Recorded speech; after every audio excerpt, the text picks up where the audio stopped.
The Feather and the Anchor, a philosophical tale.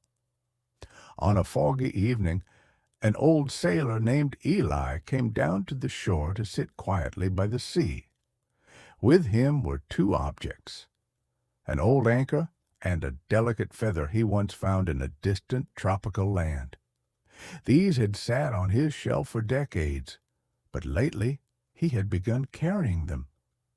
People thought it was just an old man's odd habit.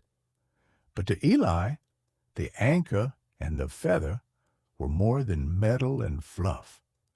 Years ago, Eli had been the captain of a merchant ship. He knew the winds and tides, the storms and calms.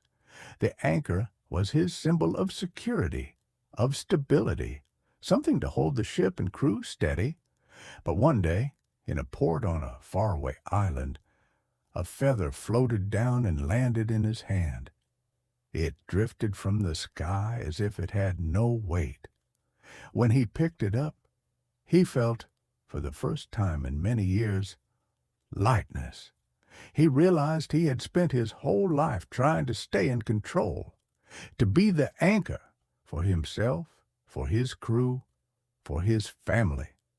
But the feather reminded him, sometimes you have to let go. Years passed. Eli retired from the sea and lived in a small house by the ocean. A widower, his children had moved away, but he didn't feel lonely. He spoke to the wind. He listened to the gulls. He sat by the water with the anchor on one knee and the feather on the other. He weighed them, not physically, but in thought. What matters more, to hold on or to let go? One day, a local boy came up to him and asked, "Mr. Eli, why do you carry that rusty iron thing and that feather?" Eli smiled. "Because life is between the two.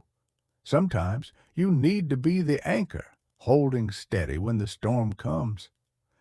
And sometimes you must be the feather, drifting where the wind takes you.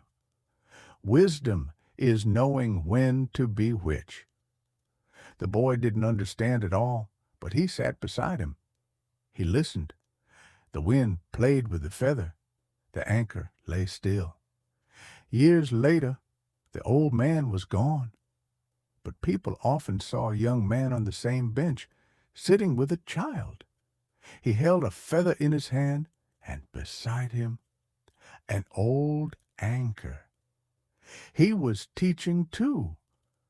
Life isn't about either or. It's about both. The trick is knowing when you are which.